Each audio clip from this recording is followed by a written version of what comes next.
नमस्कार सम्पूर्ण किसान मित्रहरू।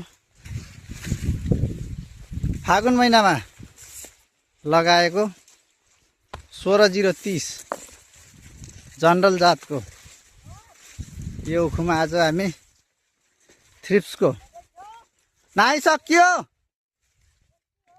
थ्रिप्सको अट्याकका रोकथामको लागि यसमा हामी आज औषधि हान्दैछौँ। हेर्न सक्नुहुन्छ उखु फागुनमा लगाएको उखु मान्छे देखिरहेको छैनन्, अगाडि तान्दैछन् मान्छे।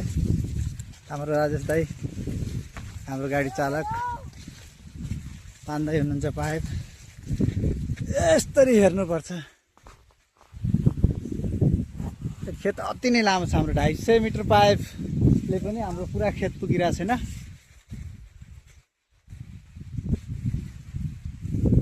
फागुनमा लगाएको 16030 जनरल जातको भेराइटी। यसमा अहिलेसम्म कुनै पनि कीटनाशक स्प्रे भएको थिएन। यो पहिलो कीटनाशक आज स्प्रे हुँदैछ। यसमा अलिकति यो रस चुसा किराको हल्का प्रकोप देखिएछ। यस्तो यो पात बेरेको छ, यसको भित्र सानो सानो हाम्रो भुसुना टाइपको किराहरू भित्र रहेको छ। हामी अनि आज यसमा अब औषधि हान्ने काम चालु गरिदिउँ। गन्ना त 1-2 आँख्लाको भइसक्नु लाग्छ त। अझै एक कोण यता आऊ नरेश, एक कोण अझै यता आऊ।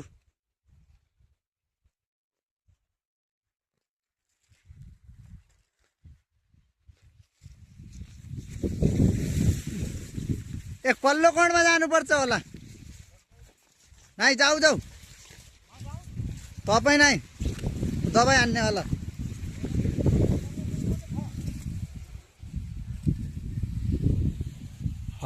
यस्तो हान्दै आऊ।